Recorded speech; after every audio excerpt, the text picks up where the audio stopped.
Students, हम discuss करेंगे art and culture के करंट अफेयर्स के बारे में। आर्ट एंड कल्चर के जो टॉपिक्स न्यूज के अंदर थे 1 जनवरी टू 10 जनवरी के दौरान में, उनको हम यहाँ पे डिस्कस करेंगे, जो कि हमारे यूपीएससी के एग्ज़ाम के पर्सपेक्टिव से इम्पोर्टेंट हैं। तो स्टूडेंट, डिस्कशन को स्टार्ट करते हैं। फर्स्ट जो टॉपिक न्यूज के अंदर है वो है प्रवासी भारतीय दिवस। 9 जनवरी का जो डे है, हमारी गवर्नमेंट के द्वारा इंडियन ओरिजिन के जो पर्सन हैं उनके कंट्रीब्यूशन को रिकॉग्नाइज करने के पर्सपेक्टिव से 2003 के समय में 9 जनवरी का जो सेलिब्रेशन है जे प्रवासी भारतीय दिवस के रूप से स्टार्ट किया गया। तो स्टूडेंट्स, प्रवासी भारतीय दिवस को 9 जनवरी को ही सेलिब्रेट क्यों करते हैं? क्योंकि आप देखिए कि हमारे जो पर्सन है मोहनदास करमचंद गांधी, जो फ्रीडम मूवमेंट के अंदर में उनका कंट्रीब्यूशन है, उनके द्वारा अफ्रीका से इंडिया के लिए जो रिटर्न है वो 1915 के समय 9 जनवरी को ही कैरी किया गया था। 1893 के समय में दादा अब्दुल्ला का जो हेल्प करने के पर्सपेक्टिव से वो अफ्रीका के लिए जाते हैं, और वहाँ पे आप देखिए कि काफ़ी सारे जो इनिशिएटिव्स हैं वो उनके द्वारा स्टार्ट किए गए। वहाँ पे जो इंडियन ओरिजिन के जो पर्सन हैं उनको यूनाइट किया गया। तो आपसे मेंस के अंदर भी क्वेश्चन पूछा जा सकता है, क्या मोहनदास को महात्मा गांधी के रूप से कन्वर्ट करने के अंदर में अफ्रीका का एक इम्पोर्टेंट रोल है? कौन कौन से ऐसे इनिशिएटिव उनके द्वारा वहाँ पे स्टार्ट किए गए थे जिनके थ्रू आप देखिए कि उनका जो कम्प्लीटली रेप्लिका है, जो उनका रेप्लिकेशन है, वो इंडियन फ्रीडम मूवमेंट के अंदर आपको देखने के लिए मिलता है। चाहे वो साबरमती आश्रम हो, वहाँ पे भी उनके द्वारा इस तरीके से एक आश्रम है वो सेटअप किया गया था। जो डिफरेंट काइंड ऑफ न्यूज़पेपर्स हैं उनका भी आपको इस्टेब्लिशमेंट वहाँ पे देखने के लिए मिलेगा। और आप देखिए कि फिर इंडियन फ्रीडम मूवमेंट के अंदर में सभी लोगों को पार्टिसिपेट करना हो, सभी लोगों को अपना जो मूवमेंट के साथ में जोड़ना हो, वो उन्हीं के लेटर फेज के अंदर में आने के बाद में स्टार्ट होता है, जो उनके द्वारा प्रैक्टिस किया गया था अफ्रीका के अंदर में। तो स्टूडेंट्स, 9 जनवरी 1915 के समय में MK गांधी हैं वो वापस आते हैं साउथ अफ्रीका से। तो उन्हीं का मेमोरी के रूप से गवर्नमेंट के द्वारा 2003 के समय में प्रवासी भारतीय दिवस, इंडियन ओरिजिन के जो पर्सन है उनके कंट्रीब्यूशन को रिकॉग्नाइज करने के रिगार्डिंग में इसको स्टार्ट किया गया। जो मिनिस्ट्री ऑफ एक्सटर्नल अफेयर है वो इसका नोडल मिनिस्ट्री हुआ करती है। अर्लियर फेज के अंदर में ओवरसीज अफेयर्स उसका नेम हुआ करता था, एक अलग से मिनिस्ट्री था। बाद में उसको मर्ज करते हुए मिनिस्ट्री ऑफ एक्सटर्नल अफेयर के अंदर ही रखा गया है। और भी काफ़ी सारे पार्टनर्स हैं वो क्रिएट किए जाते हैं हर एक इवेंट के रिगार्डिंग में, जो इसमें सपोर्ट प्रोवाइड करें, ऑर्गेनाइजेशन जो इवेंट को ऑर्गेनाइज करने के अंदर में हेल्प करें। तो बेसिकली आप देखिए कि 9 जनवरी को स्टार्ट किया गया। इस साल हमारा जो सेलिब्रेशन हुआ है वो भुवनेश्वर के वहाँ पे ऑर्गेनाइज हुआ है। भुवनेश्वर जो कि eastern coast of India, Orissa के वहाँ पे सिचुएटेड है। इस साल का जो थीम था, हमारे प्रवासी भारतीय दिवस का जो थीम था वो यही था कि जो इंडियन डायस्पोरा है उसका कंट्रीब्यूशन क्या रहेगा विकसित भारत के अंदर में। आप देखिए कि हमारी गवर्नमेंट का टारगेट है 2047 के समय में हमें डेवलप्ड इंडिया का जो स्टेटस है उसको अचीव करना है, विकसित भारत का जो टाइटल है उसको अचीव करना है। तो इंडियन डायस्पोरा का जो कंट्रीब्यूशन है, डायस्पोराज कंट्रीब्यूशन टू ये विकसित भारत, के आने वाले समय के अंदर में डायस्पोरा के द्वारा सपोर्ट प्रोवाइड किया जाए। नेक्स्ट अगर हम बात करें students, ministry of external affair का आप देखिए कि एक फ्लैगशिप इवेंट है। अर्लियर फेज के अंदर में 2003 से लेकर 2015 तक इसको एनुअली बेसिस पे ऑर्गेनाइज किया जाता था। बाद में आप देखिए कि 2015 के समय इसको चेंज किया गया। अब 2 ईयर के बेसिस पे इसका जो ऑर्गेनाइजेशन है वो हुआ करता है। उस समय में इंडियन ओरिजिन के जो पर्सन है उनको बुलाया जाता है, वहाँ के जो चिल्ड्रंस हैं उनका जो नेक्स्ट जनरेशन है उनको बुलाया जाता है, और अपनी जो रूट्स हैं उनसे, उनके साथ में जो कनेक्टिविटी है उसको शो करने का, उसके साथ में जो लिंकेज है उसको शो करने का कोशिश है वो किया जाता है इस इवेंट के अंदर में। अगर हम बात करें स्टूडेंट्स, इसी इवेंट के अंदर में प्रवासी भारतीय जो इंडियन ओरिजिन के जो पर्सन है उनको एक अवार्ड भी दिया जाता है, जिसको कि हम प्रवासी भारतीय सम्मान अवार्ड के नाम से जानते हैं। कौन सा अवार्ड है स्टूडेंट्स? प्रवासी भारतीय जो सम्मान अवार्ड है, उनको रेस्पेक्ट देना है। तो इंडियन ओरिजिन के जो पर्सन हैं, चाहे वो नॉन रेजिडेंट इंडियन हो, पर्सन ऑफ इंडियन ओरिजिन हो, इस जो अवार्ड है उसके लिए एलिजिबल हैं, उनको जो अवार्ड दिया जाता है किसके द्वारा? प्रेसिडेंट के द्वारा जो अवार्ड है वो यहाँ पे ग्रांट किया जाता है। 2025 का जो प्रवासी भारतीय दिवस है उसको हमारे जो प्राइम मिनिस्टर ऑफ इंडिया के द्वारा एड्रेस किया गया भुवनेश्वर के वहाँ पे, और उनका जो एड्रेस है उसके कुछ पॉइंट्स हैं। आप देखिए कि पॉइंट्स ये हैं कि उनके द्वारा इंडियन जो डायस्पोरा है, तो डायस्पोरा को उनके द्वारा रिकॉग्नाइज किया गया जो एम्बेसडर ऑफ इंडियन कल्चर है, इंडियन कल्चर को अदर पार्ट ऑफ वर्ल्ड के अंदर में स्प्रेड करता है इंडियन डायस्पोरा। इसके अलावा स्टूडेंट जिस प्लेस के ऊपर में जो इवेंट ऑर्गेनाइज हुआ है भुवनेश्वर के वहाँ पे, तो आप देखिए कि हम आर्ट एंड कल्चर के अंदर रीड करते हैं, काफ़ी सारे इंपॉर्टेंट आर्किटेक्चर हैं वहाँ पे। चाहे हमारा आप देखिए कि जो टेम्पल्स का जो सिचुएशन है, Orissa school of temple architecture को तो आप रीड ही करते हो। जब हम नॉर्दर्न जो टेम्पल्स को रीड करते हैं तो उसके डिफरेंट स्कूल्स हैं, एक उड़ीसा स्कूल भी उसका पार्ट है। उसके अलावा आप देखिए कि ब्लैक पगोडा है, वाइट पगोडा है जो कोणार्क का सन टेम्पल है। इसके अलावा आप देखिए कि वाइट पगोडा है जो लॉर्ड जगन्नाथ का जो टेम्पल है। तो ये कुछ ऐसे टेम्पल्स वहाँ पे सिचुएटेड हैं जो भी हम काफ़ी बार आर्ट एंड कल्चर के अंदर रीड करते हैं। तो यहाँ पे जो पीएम सर के द्वारा बेसिकली जो एम्परर अशोका का एक वहाँ पे जो इंस्क्रिप्शन है, रोक जो एडिक्ट है वो जो सिचुएटेड है, जिसको कि हम धोली इंस्क्रिप्शन के नाम से जाना करते हैं, जहाँ पे उनके द्वारा पीस को प्रीच किया गया था, पीस को उनके द्वारा प्रमोट है वो किया गया after the battle of Kalinga का जो बैटल है उसके बाद में। तो आप देखिए कि कलिंगा का जो बैटल है उसके बाद में एम्परर अशोक के द्वारा किस तरीके से जो पीस का जो पाथ है उसको चूज किया जाता है। तो पीएम सर के द्वारा पीस एस्टेब्लिशमेंट के बारे में बताया गया, यहाँ पे बताया गया कि वर्ल्ड के अंदर में जो ग्लोबल अनसर्टेनिटी है उस दौरान में इंडिया हमेशा पीस का प्रमोटर रहा है।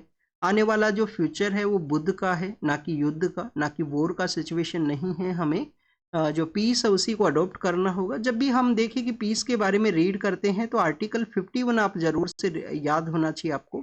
डीपीएसपी को आप जब रीड करोगे तो डीपीएसपी का जो आर्टिकल 51 है उसके अंदर मेंशन किया गया है कि इंडियन स्टेट का यहाँ पे एक रेस्पॉन्सिबिलिटी है, इंटरनेशनल जो एग्रीमेंट्स हैं उनको तो यहाँ पे इम्प्लीमेंट करना ही है, उसके साथ में पीस का जो इस्टेब्लिशमेंट है वो भी करना है।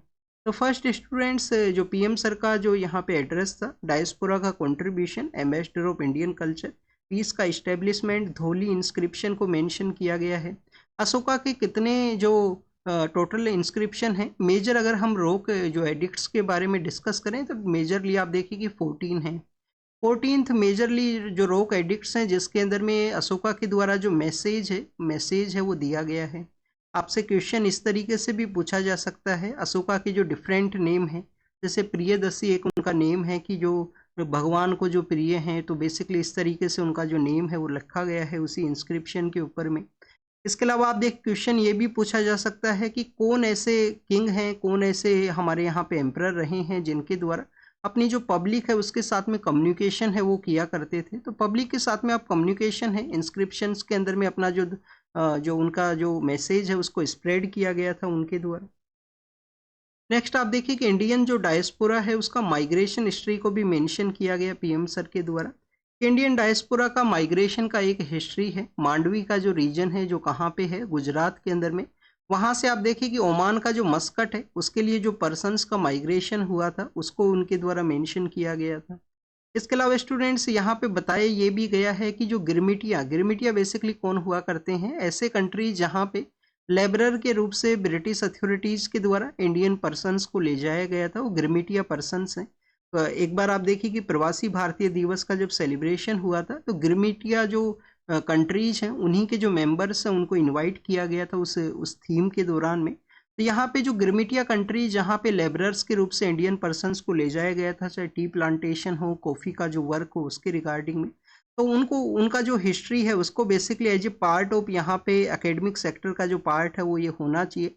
इसके रिगार्डिंग में आप देखिए कि प्रॉपर रिसर्च हो, प्रॉपर इसका एक डिपार्टमेंट हो, वो सेटअप किया जाए कि कैसे इंडियन पर्सन है उनका माइग्रेशन हुआ, कैसे वो वहाँ पे सेटअप होते हैं। और प्रेजेंट समय में कुछ तो ऐसे भी कंट्रीज है जहाँ पे वो पावर का जो मेजर रोल है उसके अंदर भी उनका कंट्रीब्यूशन देखने के लिए मिलता है।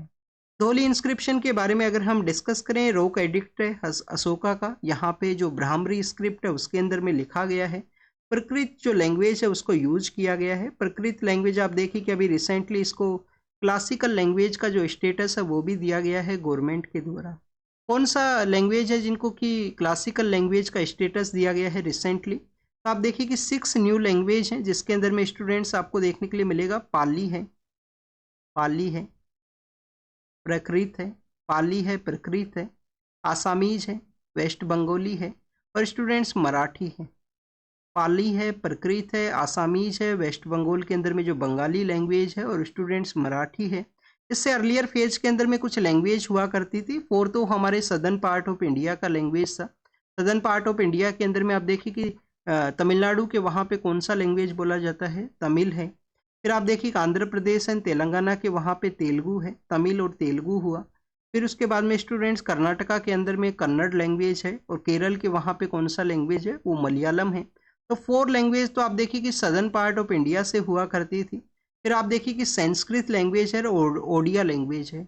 ओडिया के रिगार्डिंग में एक बार यूपीएससी ने क्वेश्चन पूछा था प्रीलिम्स के पेपर के अंदर में, तो हो सकता है आपसे क्वेश्चन ये पूछ लिया जाए, कुछ लैंग्वेज को मेंशन कर दिया जाए, क्वेश्चन ये पूछा लिया जाए कि रिसेंटली कौन सा लैंग्वेज है जिसको कि क्लासिकल लैंग्वेज का जो स्टेटस है वो दिया गया है। तो आपको जो लैंग्वेज है वो जरूर से पता होना चाहिए।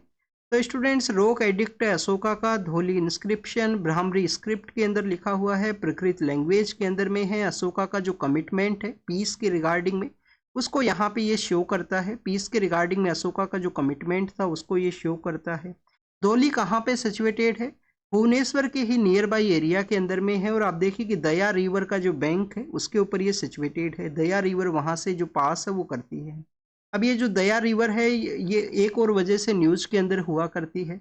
ओलिव रिडली टर्टल्स के बारे में हम रीड करते हैं, तो आप देखिए कि उसके रिगार्डिंग में कुछ ऐसी साइट्स हैं जहाँ पे वो अरीबाडा प्रोसेस को कैरी करते हैं। ओडिशा के वहाँ पे ही सिचुएटेड है, जिसके अंदर में हम आप देखिए कि रासिकुल्या जो बीच का एरिया है, गिहिर माथा जो बीच के एरियाज हैं, वहाँ पे भी जो दया रिवर का जो फ्लो है वो आपको देखने के लिए मिलेगा। तो ये दया रिवर के बारे में था, जो बेसिक इन्फॉर्मेशन है उसको एक बार हमने यहाँ पे डिस्कस किया। नेक्स्ट आप देखिए कि स्टूडेंट्स, नेक्स्ट टॉपिक है जो बेलगाम का जो सेशन था इंडियन नेशनल कांग्रेस का, तो उसके 100 ईयर्स वो कंप्लीट हुए थे। वैसे तो ये जो टॉपिक है वो दिसंबर के मंथ के समय न्यूज़ के अंदर में था, पर 2 टाइम्स आप देखिए कि न्यूज़पेपर के अंदर में मेंशन किया गया था स्मॉल स्मॉल न्यूज इसके रिगार्डिंग में। तो स्टूडेंट्स, इस वजह से हमने इसको यहाँ पे इंक्लूड किया है। First of all students, 100 years वो कंप्लीट हुए बेलगाम सेशन के। बेलगाम कहाँ पे सिचुएटेड है, कर्नाटक के अंदर में।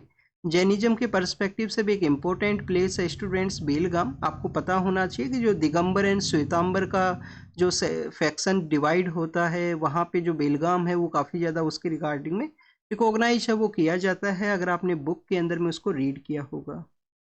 तो स्टूडेंट्स, 100 ईयर्स कंप्लीट होने के समय में कांग्रेस नाम का जो पॉलिटिकल पार्टी है उनके द्वारा इसका सेलिब्रेशन किया गया।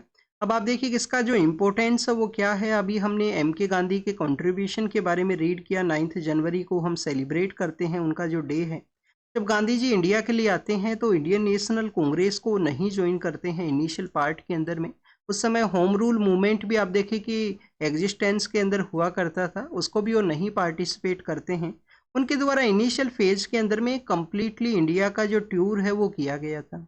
इंडिया को वो देखते हैं कि क्या यहाँ पे सिचुएशन है, किस तरीके से लोग कनेक्टेड हैं फ्रीडम मूवमेंट के साथ में, और उसी के बाद में वो यहाँ पे जो पार्टिसिपेट है वो करेंगे। चंपारण के लिए जाते हैं, वो आप देखिए कि वहाँ पे उनको लेटर लिखा जाता है राजकुमार शुक्ल के द्वारा। चंपारण के अंदर प्रोटेस्ट करते हैं, खेड़ा के अंदर प्रोटेस्ट करते हैं, अहमदाबाद के अंदर प्रोटेस्ट करते हैं।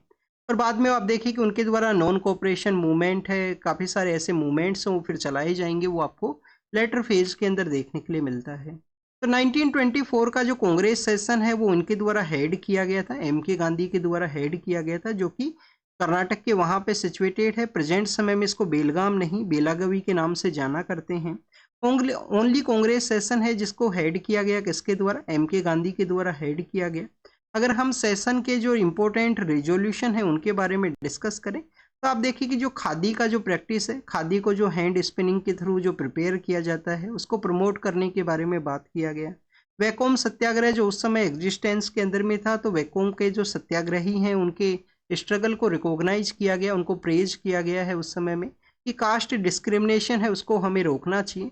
और स्टूडेंट्स, आपको 1920 के समय में अकाली मूवमेंट का जो प्रेजेंस है वो देखने के लिए मिलेगा, जो कि आप सोशल रिफॉर्म मूवमेंट्स के समय भी रीड करोगे। तो यहाँ पे जो एट्रोसिटीज़ था अथॉरिटीज़ का, उसको कंडेम किया गया था कि वो अकाली मूवमेंट के जो लीडर्स हैं उनके अगेंस्ट में कोई भी जो एट्रोसिटी है वो ना कैरी आउट किया जाए अथॉरिटीज़ के द्वारा। तो स्टूडेंट्स, ये तो बेसिकली आप देखिए कि रेजोल्यूशन कोई यहाँ पे ज़्यादा कुछ इंपॉर्टेंट है वो नहीं है, कोई आप देखिए कोई डिफरेंट आपको जो रेजोल्यूशन है वो नहीं देखने के लिए मिलेगा। उस समय के जो कंटेम्प्रेरी टॉपिक्स हैं उसी को कंडेम किया गया है, किसी एक्शंस को प्रेज किया गया है। क्वेश्चन आपसे ये भी पूछा जा सकता है कि फर्स्ट टाइम एम के गांधी हैं क्या उसी समय में अपीयर हुए थे कांग्रेस के प्लेटफॉर्म के ऊपर में। तो आप देखिए जब गांधी जी अफ्रीका के अंदर हुआ करते हैं तो इंडिया के लिए वापस से आते हैं, इंडिया के लिए वापस आते हैं 1901 के समय में। और उस दौरान में उनके द्वारा जो कलकत्ता सेशन है उसको हेड किया गया, सॉरी कलकत्ता सेशन के अंदर में फर्स्ट टाइम कांग्रेस का जो प्लेटफॉर्म है उसके लिए वो अपीयर हुए थे उस दौरान में। तो ये आपको जरूर से इंफॉर्मेशन है वो जरूर से पता होना चाहिए। और इसके अलावा स्टूडेंट्स कांग्रेस सेशंस के बारे में आप रीड करना, आपके लिए यहाँ पे एक होमवर्क बता देते हैं कि फर्स्ट कौन सा सेशन है वो कहाँ पे ऑर्गेनाइज हुआ। फर्स्ट तो ये आपको पता होना चाहिए उमेश चंद्र बनर्जी हैं क्या उनके द्वारा हेड किया गया था, क्योंकि आप कंफ्यूजन के अंदर हो सकते हो क्या एओ होम के द्वारा फर्स्ट सेशन को हेड किया गया था उमेश चंद्र बनर्जी के द्वारा। फिर आपको ये पता होना चाहिए कि फर्स्ट मुस्लिम कौन पर्सन है जिनके द्वारा कांग्रेस सेशन को हेड किया गया, क्या बदरुद्दीन तैयब जी हैं या अदर पर्सन है स्टूडेंट्स। तो आपको बदरुद्दीन तैयब जी के बारे में जानकारी होना चाहिए। फर्स्ट जो फॉरेनर पर्सन है वो कौन है, क्या जॉर्ज यूले नाम के जो पर्सन है वो फर्स्ट फॉरेनर पर्सन थे जिनके द्वारा इसको हेड किया गया था या कोई अदर पर्सन थे। और स्टूडेंट्स इसके अलावा आपको जानकारी ये भी होना चाहिए क्या किसी फॉरेन कंट्री के अंदर भी कांग्रेस के सेशन ऑर्गेनाइज हुए थे। अभी रिसेंटली अवधि का जो सेशन है वो न्यूज के अंदर में था, जो कि लास्ट सेशन आपको देखने के लिए मिलता है 1955 के समय में। उसके बाद में तो कम्प्लीटली पॉलिटिकल पार्टी है। तो स्टूडेंट्स अवधि का जो सेशन है वो क्यों न्यूज के अंदर में था, सोशलिज्म का जो कॉन्सेप्ट है उसकी वजह से। कौन सा ऐसा सेशन है जो कि गांव के अंदर हुआ, या फैजपुर का जो सेशन है 1936-37 के समय का वो गांव के अंदर ऑर्गेनाइज हुआ था।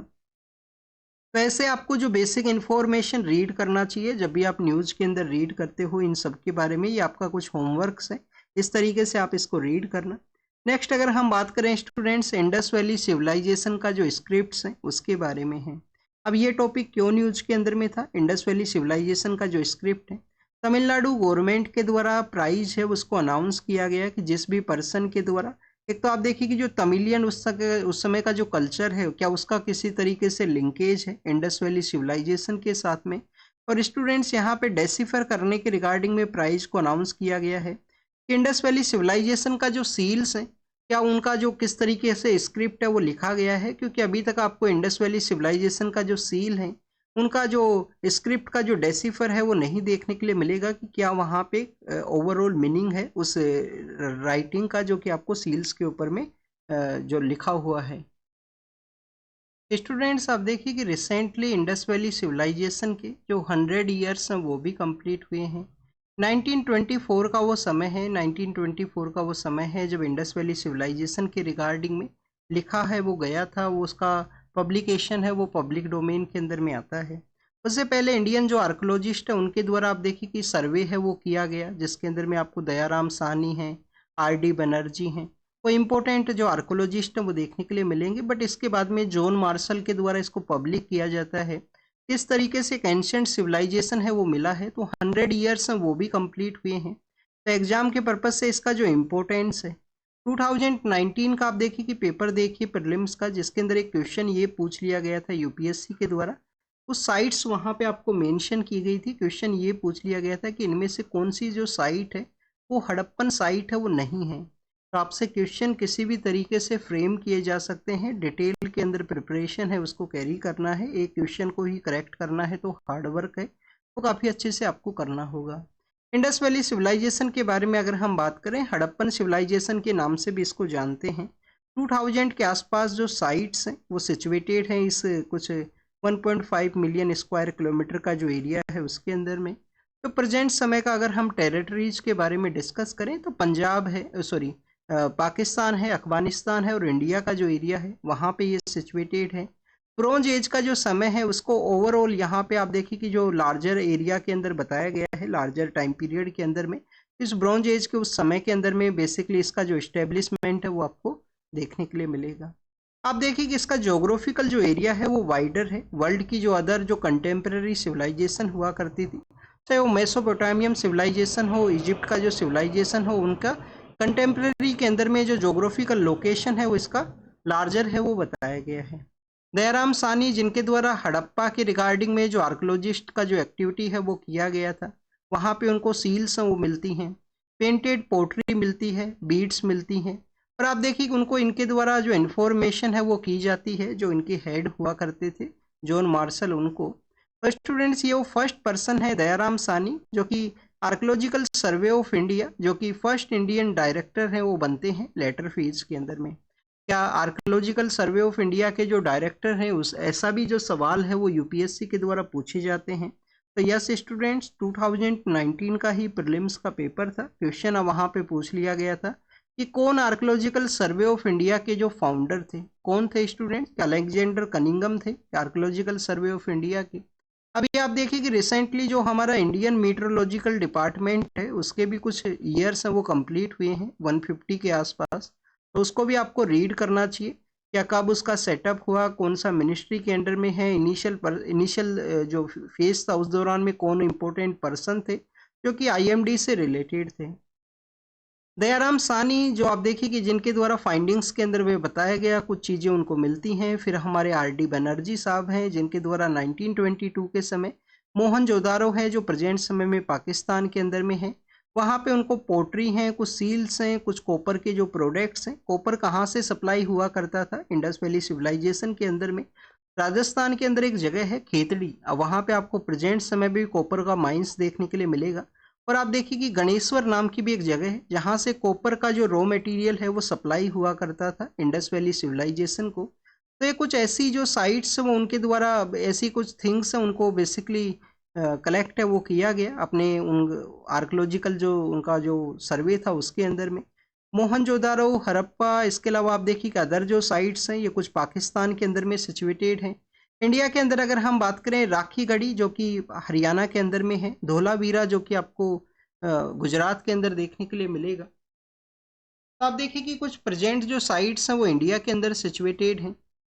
इसके अलावा स्टूडेंट्स लोथल नाम का भी एक साइट है। लोथल नाम का जो साइट है वो देखिए कि गुजरात के अंदर में है। वहाँ पे मैरीटाइम म्यूजियम है वो क्रिएट किया जाएगा। मैरीटाइम म्यूजियम को जल्द ही वहाँ पे इनोग्रेट किया जाएगा जो कि स्टार्ट किया गया है गवर्नमेंट के द्वारा। तो ये कुछ ऐसी साइट्स हैं इंडस वैली सिविलाइजेशन का जो इम्पोर्टेंट फाइंडिंग्स है वो आपको ज़रूर से पता होना चाहिए, क्योंकि आपसे यूपीएससी के एग्जाम के अंदर में ऐसे ही जो सवाल है वो पूछे जाएंगे कि कौन कौन सा इम्पोर्टेंट फाइंडिंग्स था, कहाँ पे जो फाइंडिंग है वो मिला है। क्योंकि आपको देखिए कि साइट के पर्सपेक्टिव से भी जो सवाल है वो हो सकता है। जैसे कि अगर हम इंडस वैली सिविलाइजेशन के रिगार्डिंग में रीड करें तो गार्लिक के जो एविडेंस हैं वो कहाँ पे मिले थे? बालू नाम की एक साइट है, बालू नाम का एक साइट है जहाँ से आपको गार्लिक के जो एविडेंस है वो देखने के लिए मिलते हैं। क्योंकि एक क्वेश्चन है एक एग्जाम के अंदर पूछ लिया गया था, कोई अदर एग्जाम है यूपीएससी के एग्जाम के अंदर नहीं। तो स्टूडेंट्स अगर हम इम्पोर्टेंट यहाँ पे फाइंडिंग्स के बारे में डिस्कस करें, फर्स्ट इम्पोर्टेंट फाइंडिंग है आर्किटेक्चर का। इंडस वैली सिविलाइजेशन का जो आर्किटेक्चर है उसके अंदर में आपको क्या मिला है? एक तो आप देखिए कि आर्किटेक्चर के अंदर में आपको सिटाडल काइंड ऑफ थिंग है वो मिलती है कि एक अपर एरिया है, एक अपर एरिया है सेटलमेंट के अंदर में जिसको कि सिटाडल का जो नाम है वो दिया गया है। जिसको किसका नाम दिया गया है स्टूडेंट्स? सिटाडल का। रेक्टेंगुलर जो ग्रिड पैटर्न के अंदर में टाउन प्लानिंग आपको देखने के लिए मिलती है कि रोड्स ऐसे 90 डिग्रीज के ऊपर में कट करती हैं रोड्स एक दूसरे को।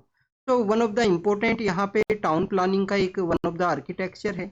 ग्रेट बाथ का प्रेजेंस है मोहनजोदारो के अंदर में जो कि रिचुअल क्लीनिंग, पब्लिक जो क्लीनिंग है, जो रिचुअल कोई इवेंट है उसी के बारे में भी शो करता है।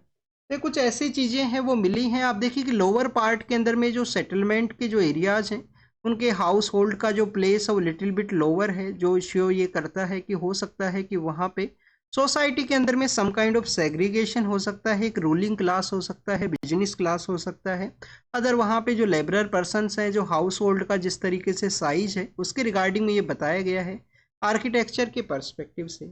इसके अलावा स्टूडेंट ड्रेनेज सिस्टम है वो वेल आपको एडवांस लेवल के ऊपर ड्रेनेज सिस्टम है वो आपको देखने के लिए मिलेगा। स्ट्रेटजी का आप देखिए कि एयर डक्ट्स हैं वो लगाए गए थे जो जो ग्रेन्स है उसको स्टोरेज करने वाले जो प्लेसेज हैं उसके अंदर में।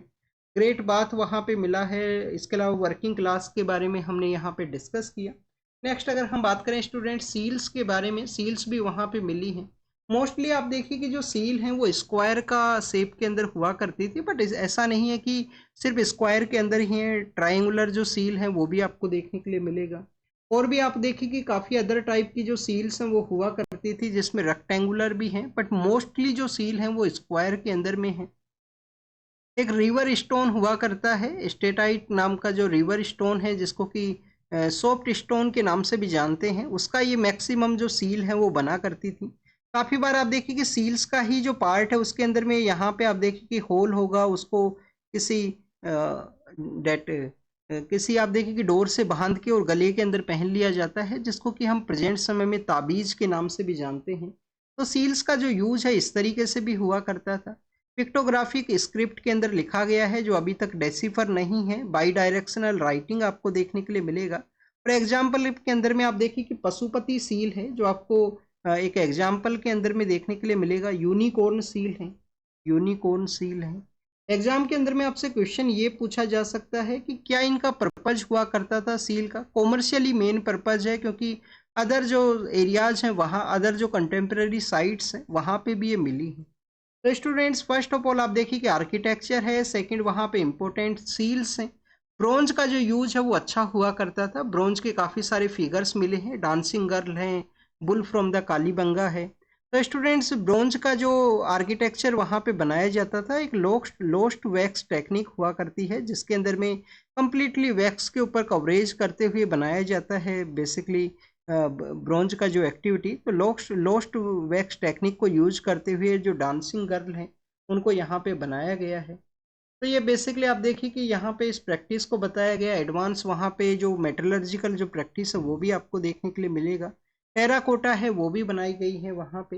टेराकोटा बेसिकली आप देखिए कि फायर बेक्ड जो कलेज हैं उनका यहाँ पे स्कल्पचर को बनाने के रिगार्डिंग में इसको यूज किया करते थे। कुछ पंचिंग मेथड है। इसके अलावा गुजरात और कालीबंगा ऐसे एरियाज हैं, गुजरात का और जो कालीबंगा है, गुजरात की जो साइट्स हैं, कालीबंगा का जो साइट्स हैं, जहाँ पे आपको मैक्सिमम जो टेराकोटाज हैं उनका प्रेजेंस देखने के लिए मिलेगा। पिंचिंग मेथड को यूज करते हुए फायर बेक्ड क्ले को यहाँ पे जो टेराकोटा है उसको बनाया गया है। स्टूडेंट्स पोट्री एंड डेट अगर हम बात करें ऑर्नामेंट्स के बारे में, तो आप देखिए कि रेड एंड ब्लैक कलर का पोट्री हुआ करती थी, जो कि हाउस होल्ड के अंदर में अपना जो कंजप्शन के रिगार्डिंग में जो यूटेंसिल्स है उसके लिए यूज किया करते थे, या हो सकता है डेकोरेशन के लिए उसको यूज किया गया हो। इसके अलावा ऑर्नामेंट्स के रिगार्डिंग में अगर हम डिस्कस करें तो कुछ ऐसे भी ऑर्नामेंट्स हैं जो मेल्स एंड फीमेल्स दोनों के द्वारा पहने जाते थे। तो ब्यूटिफिकेशन के जो प्रोडक्ट्स हैं, जो ऑर्नामेंट्स हैं, वो आपको देखने के लिए मिलेंगे। जेम स्टोन आप देखिए कि मेल्स एंड फीमेल्स के लिए भी हैं, कुछ स्पेशली ओनली फीमेल्स के रिगार्डिंग में भी हैं। तो ऑर्नामेंट्स हैं, प्रीशियस मेटल्स हैं, उनका भी प्रेजेंस था इंडस वैली सिविलाइजेशन के अंदर में। क्या स्टूडेंट टेम्पल का एविडेंस है वो मिलता है इंडस वैली सिविलाइजेशन के अंदर में? तो ये आपको कमेंट सेक्शन के अंदर बताना है टेम्पल के रिगार्डिंग में। और अगर आपको नहीं पता है टेम्पल के पर्सपेक्टिव से तो आप इसको रीड करना। क्वेश्चन हो सकता है आपसे क्वेश्चन ऐसे पूछ लिया जाए कि काऊ है, टेम्पल है, पर आप देखिए कि वहाँ पे जो सील्स हैं या पशुपति सील हैं, इनमें से कौन सा ऐसा प्रोडक्ट है जिसका अवेलेबिलिटी है वो नहीं था, या अवेलेबिलिटी है वो था वहाँ पे इंडस वैली सिविलाइजेशन के दौरान में। नेक्स्ट अगर हम बात करें स्टूडेंट्स नेशनल एंथम के बारे में है। एक कंट्रोवर्सी अभी रिसेंटली क्रिएट होता है जनवरी के ही मंथ के दौरान में, कि तमिलनाडु का जो स्टेट असेंबली है उसका सेशन ऑर्गेनाइज हुआ था, वहाँ पे नेशनल एंथम है वो नहीं स्टार्ट होता है। स्टार्ट मीन्स कि आप देखिए कि वहाँ पे एक प्रोविज़न है कि जैसे ही असेंबली का जब सेशन एंड होता है तो उस समय नेशनल एंथम है वो बजाया जाता है, नेशनल एंथम को रिस्पेक्ट है वो पे की जाती है। तो बेसिकली आप देखिए कि वो कंट्रोवर्सी क्रिएट हुआ, उस वजह से नेशनल एंथम है वो न्यूज़ के अंदर में है। सबसे पहले जब भी हम नेशनल एंथम, नेशनल सॉन्ग इनके बारे में रीड करते हैं तो आपको पता होना चाहिए कि हमारे कॉन्स्टिट्यूशन के अंदर में कहाँ पे इनको मेंशन किया गया है। आप देखिए कि कॉन्स्टिट्यूशनल जो प्रोविजन है फंडामेंटल ड्यूटीज़ के अंदर में है। जो हमारा फंडामेंटल ड्यूटी का जो पार्ट है, जिसको कि 42 कॉन्स्टिट्यूशन अमेंडमेंट एक्ट के बाद में स्वर्ण सिंह कमेटी के रिकमेंडेशन के बाद में फंडामेंटल ड्यूटी का जो कॉन्सेप्ट है उसको ऐड किया गया था। फंडामेंटल ड्यूटी का जो कॉन्सेप्ट है, हम किस कंट्री से इंस्पायर हैं? रशियन जो कंट्री है, रसिया जो है, वहाँ से हम इंस्पायर हैं इसके रिगार्डिंग में। तो स्टूडेंट्स फंडामेंटल ड्यूटी के अंदर में जो ड्यूटी नंबर फर्स्ट है उसके अंदर बताया गया है कि एवरी इंडियन सिटीजन का ड्यूटी है कि उसको रेस्पेक्ट करना है आइडियल्स जो हैं हमारी कंट्री के, इंस्टीट्यूशंस जो हैं, national flag and national anthem को। याद रखना स्टूडेंट्स, यहाँ पे नेशनल सॉन्ग है वो नहीं है। एग्जाम के अंदर में क्वेश्चन ऐसे पूछ लिया जाएगा आपसे कि कुछ यहाँ पे कुछ जो चीज़ें हैं उनके बारे में बताया गया है। एक आप देखिए कि नेशनल फ्लैग के बारे में है, नेशनल एंथम के बारे में है और नेशनल सॉन्ग के बारे में है। फंडामेंटल ड्यूटीज के अंदर में इन किसके बारे में जो मेंशन किया गया है, तो नेशनल फ्लैग के बारे में मेंशन है, नेशनल एंथम के बारे में मेंशन है, नेशनल सॉन्ग का जो मेंशन है एग्जैक्ट वो आपको नहीं देखने के लिए मिलता है। तो ये आपको पता होना चाहिए। फर्स्ट ऑफ ऑल ये इन्फॉर्मेशन है यहाँ पे।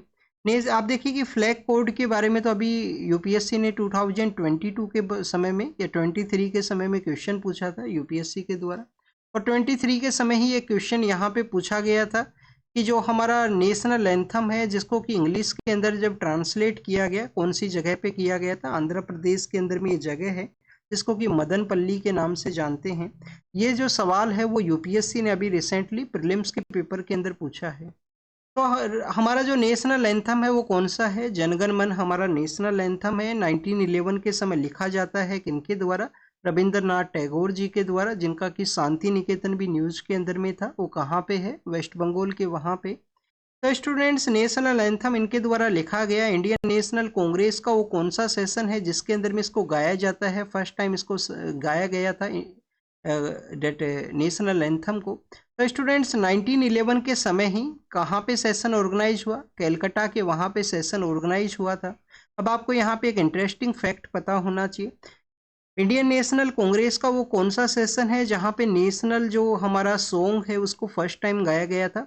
1896 का सेशन है। कहाँ पे है स्टूडेंट, सेम प्लेस है कैलकाटा। तो आप देखिए कि कैलकाटा का ही वो प्लेस है जहाँ पे बोथ सेशंस ऑर्गेनाइज हुए थे, जहाँ पे फर्स्ट टाइम में नेशनल सॉन्ग और नेशनल एंथम है उनको गाया गया था। तो 1896 के समय जो नेशनल सॉन्ग है हमारा वंदे मातरम, जो कि बंकिम चंद्र चट्टोपाध्याय जी के द्वारा लिखा गया है, उनका जो बुक है उससे उसको लिया गया है।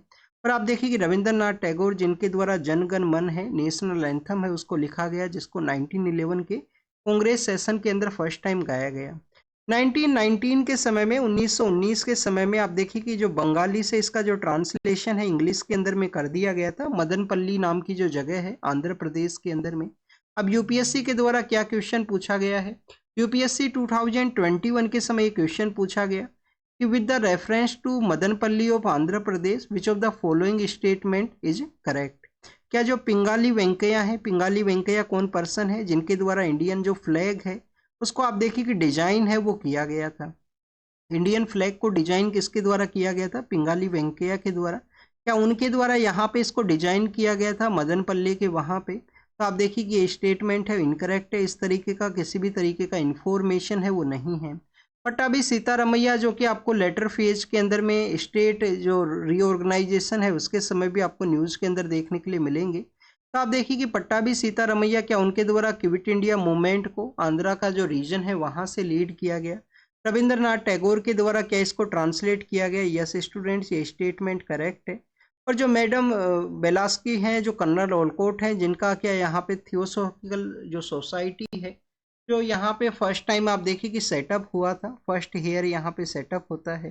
तो फर्स्ट आप देखिए कि जो थियोसॉफिकल सोसाइटी है वो आपको चेन्नई के वहाँ पे देखने के लिए मिलेगा। चेन्नई से आप देखिए कि अदर पार्ट के लिए वो स्प्रेड होता है जब एनी बेसेंट इंडिया के लिए आते हैं। तो करेक्ट आंसर है वो रविंद्रनाथ टैगोर के द्वारा नेशनल एंथम है उसको बंगाली से इंग्लिश के अंदर में ट्रांसलेट यहाँ पे किया गया था। उस दौरान में आप देखिए कि न्यूज़पेपर्स के अंदर में ये जो न्यूज़ है उसको मेंशन किया गया था। 2021 के समय न्यूज़ के अंदर में था काफ़ी ज़्यादा, जो उस समय कोविड का समय था। इसके अलावा आप देखिए कि जो जब एग्ज़ाम भी काफ़ी डिले कंडक्ट हुआ था, अक्टूबर के मंथ के समय एग्ज़ाम है वो कंडक्ट हुआ था, अक्टूबर सितंबर के समय में। स्टूडेंट्स इसके अलावा अगर हम बात करें तो हमारा जो कॉन्स्टिट्यूशन असेंबली है क्या उनके द्वारा हमारे कॉन्स्टिट्यूशन असेंबली के द्वारा national anthem, national song, national flag है उसको अडोप्ट किया गया। तो आप देखिए कि 24 जनवरी 1950 का वो समय है जब हमारा जो नेशनल एंथम है और नेशनल सॉन्ग है उसको अडोप्ट किया जाता है कॉन्स्टिट्यूशन असेंबली के द्वारा। और नेशनल जो फ्लैग है वो आप देखिए कि 22 जुलाई है, 22 जुलाई है 1947। उसी समय इसका जो अडोप्शन है उसका जो अडोप्ट है वो आपको देखने के लिए मिलेगा। तो ये फ्लैग के रिगार्डिंग डिफरेंट डेट है। पिंगाली वेंकैया नेम आपको पता होना चाहिए, तो उनके द्वारा जो ट्राई कलर है नेशनल फ्लैग है उसको बेसिकली उनके द्वारा डिजाइन है वो किया गया था। गुरु गोविंद सिंह जी हैं, 10th सिख गुरु हैं। अभी उनका जो प्रकाश पर्व है उसको सेलिब्रेट किया गया। गुरु गोविंद सिंह आप देखिए कि बेसिकली सन है, 9th जो गुरु हुआ करते थे, गुरु तेग बहादुर जी के दो सन है। गुरु तेग बहादुर जी जिनको एक्सिक्यूट कर दिया गया था औरंगजेब के द्वारा। दिल्ली का जो चांदनी चौक का एरिया है जहाँ पे आपको शीशगंज साहिब नाम का जो गुरुद्वारा है वो भी आपको देखने के लिए मिलेगा प्रेजेंट समय के अंदर में। तो उन्हीं के सन है। 9 ईयर का जब एज था तो आप देखिए कि उनका जो हमारे गुरु तेग बहादुर जी का जो शहादत है उसके बाद में गुरुशिप का जो पोस्ट है उनके द्वारा कैरी आउट किया जाता है।